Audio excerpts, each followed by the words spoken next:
जी हाँ, वो क्लियरली कहता है कि उसी ने चुमकी को मारा है। बेसिकली उस रात ये हुआ था कि उसने अपने मालिक के पहले ही चुमकी को बुला लिया था क्योंकि वो उसे पसंद करता था, लेकिन चुमकी ना कहने लगी, अकड़ दिखाने लगी और वो प्रेम को इंसल्ट भी करती है, सेइंग कि तुम नौकर हो एंड नौकर की तरह रहो। इस पे प्रेम को आ गया गुस्सा और उसने चुमकी को चोक करके मार डाला। उसने चुमकी की बॉडी के साथ गलत भी किया और फाइनली उसकी बॉडी को काट के बगीचे में दफना दिया। ये सब बात बताते बताते प्रेम ये भी कन्फेस करता है कि जब उसने अपने मामा को मारा था तो वो अपने मामा का मीट भी पका कर खाया था और तब से ही उसे इंसानी मीट खाने की लत लग गई है। और तो और वो छोटे छोटे बच्चों को भी मार के खाता है। इनफैक्ट उसने अपनी लाइफ में लगभग 22 से 24 बच्चों की जान ली है। जी हाँ दोस्तों, अब तक तो ये बात क्लियर हो ही गया है कि प्रेम ना सिर्फ बच्चों को मारता था बल्कि उन्हें खाता भी था। और इस तरह से इंस्पेक्टर को सभी बच्चों के मिसिंग होने का राज भी पता चल गया था। तो इस पॉइंट पे इंस्पेक्टर को काफी गुस्सा भी आ गया था और वो प्रेम से पूछता है कि तुम इन मासूम बच्चों को क्यों मार रहे हो। ऐसे में प्रेम कहता है कि कौन ही इन बच्चों की केयर करता है, ये लोग गरीब बच्चे हैं जिनके जीने और मरने से किसी को कोई फर्क नहीं पड़ता।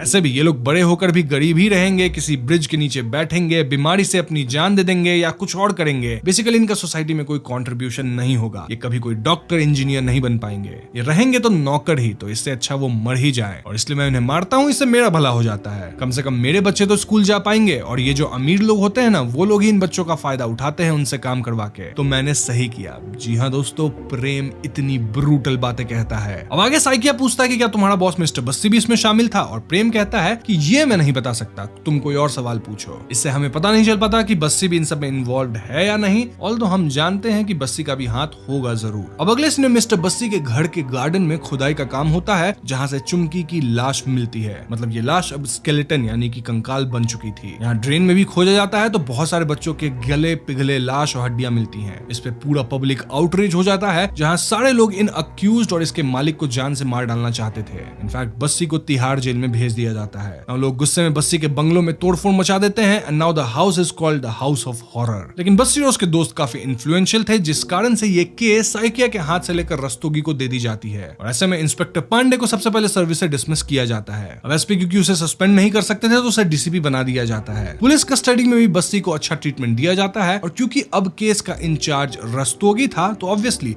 बस्सी को क्लीन चिट मिल जाती है। इंस्पेक्टर ये सब न्यूज में देखकर साइकिया से रिक्वेस्ट करता है कि एक बार क्या वो प्रेम सिंह से मिल सकता है, तो हाँ, उसे परमिशन दे दी जाती है। तो अगले सीन में पांडे प्रेम से मिलकर कहता है कि तुम ऑर्गन ट्रैफिकिंग से जो पैसा कमाते थे वो तुम गांव कैसे भेजते थे। वो कहता है कि मैं पैसा कुरियर से भेजता था और ये सब छोटे लाल भिजवाता था। तो यहाँ पांडे रिवील करता है कि छोटे लाल को तो हमने उठा के रखा था, फिर तो वो गायब हो गया, उसे किसी और ने किडनैप कर लिया, तो तुम थ्रू कुरियर कैसे भेजते थे। बेसिकली पांडे यहाँ कह रहा था कि तुम्हारे पैसे कभी घर तक पहुंचे ही नहीं। इससे प्रेम परेशान हो जाता है और घर जाने की जिद करता है। यहाँ प्रेम को भरोसा था कि उसके मालिक बस्सी उसे छुड़वा के ले जाएंगे, लेकिन इंस्पेक्टर उसे बताता है कि मालिक ने तो सारा दोष तुम्हारे सर पे डाल दिया है। He forces him to confess कि बता दो तुम्हारे मालिक भी शामिल थे। इस पे प्रेम सिर्फ इतना कहता है, सदाबहार तराने। और हमें मालूम पड़ जाता है कि प्रेम ने जो सीडी अपने गांव भेजी थी उसमें जरूर कुछ सबूत है। अब अगले सीन में हम पांडे को बस में चढ़ते हुए देखते हैं और वो अपने जूनियर पाठक से एक लैपटॉप अरेंज करवाता है। पाठक उसे रोकने की कोशिश करता है कि अब आगे मत बढ़ो, केस ऑलरेडी सॉल्व्ड है। लेकिन पांडे को पूरा विश्वास था कि सीडी में कोई तो सुराग जरूर होगा, बेसिकली कुछ ऐसा जिससे बस्सी को भी पकड़ा जा सके। और इसीलिए पांडे प्रेम के गांव जाना चाहता था। गांव पहुंच के वो प्रेम की पत्नी से वो सीडी लाने को कहता है और वो सीडी अपने लैपटॉप पे चला के देखता है। दोस्तों, हमें ये तो नहीं दिखाया जाता कि सीडी में क्या है, लेकिन जो भी था वो बस्सी से ही रिलेटेड था और बहुत ही ज्यादा भयानक था, क्योंकि उसे देख के ही पांडे के भी होश उड़ जाते हैं। बेसिकली मुझे लगता है कि बस्सी जो अपने काले कारनामे करता था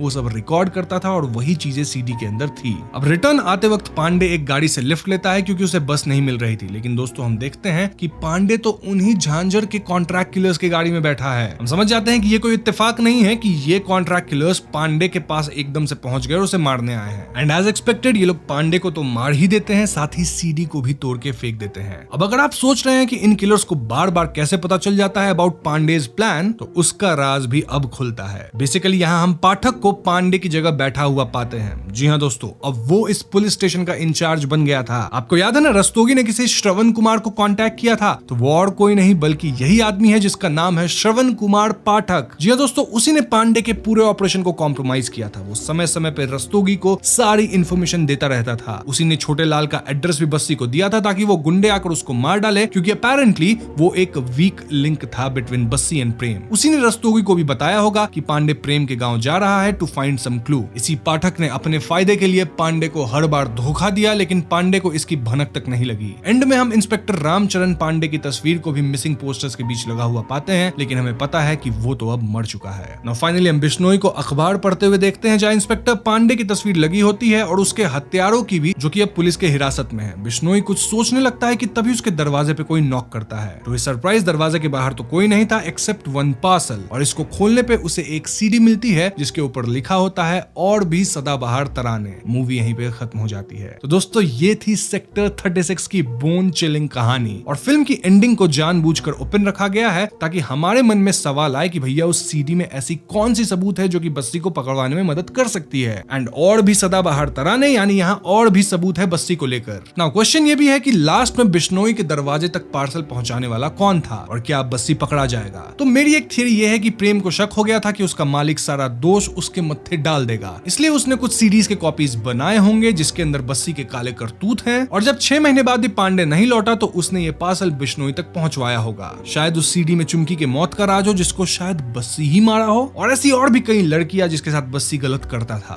देन सबसे बड़ा सवाल तो ये भी है कि क्या बच्चों की हत्या में मालिक बस्सी शामिल था। मतलब ये बात कहीं भी क्लियरली नहीं बताया गया है, सिर्फ हिंट किया गया है, हम व्यूअर्स के ऊपर छोड़ा गया है। मेरे हिसाब से बस्सी को जुर्म मालूम होगा क्योंकि ये तो उसका ही घर है ना, और वो अपने सारे काले काम यही करता था, तो शायद उसे बच्चों के कत्ल के बारे में भी पता होगा। अब फिल्म में जानबूझकर उसे स्पष्ट रूप से गुनहगार नहीं दिखाया गया है क्योंकि रियल लाइफ जो इंसिडेंट थी उसमें भी मालिक के खिलाफ कोई ठोस सबूत नहीं मिल पाए थे। तो हाँ, यहाँ हम कुछ अपने मन से कह नहीं सकते कि क्या हुआ क्या नहीं हुआ, और फिल्म भी इसी प्लॉट पे चलती है। अब रही आखिरी सवाल की क्या फिल्म की कोई सीक्वल आएगी, तो अब मेकर्स ने कोई अनाउंसमेंट तो करा नहीं है, लेकिन जिस तरह से ये फिल्म एक हिट हुई है तो हो सकता है इसका पार्ट 2 भी आए। वहां शायद कुछ और चीजें क्लियर होंगी, सो लेट्स सी। देखा जाए तो ये फिल्म बहुत ही सीरियस और सेंसिटिव टॉपिक को डील करती है, चाहे आप करप्ट पुलिस वालों के माइंडसेट की बात कर लो, पूरी करप्शन सिस्टम की बात कर लो, मेंटल हेल्थ की बात कर लो, child abuse, sexual harassment, prostitution, सारी चीज यहाँ कवर करी गई है। और ये कहीं ना कहीं हमारे समाज के अंदर जो कुछ गंदगी होती है उसको खोल के रख देती है। सो ये थी सेक्टर 36 की कहानी जो कि एक सच्ची घटना पे आधारित है। ये फिल्म साल 2005 के उसी केस पे आधारित है जिसके बारे में आप सब ने सुन तो जरूर रखा होगा।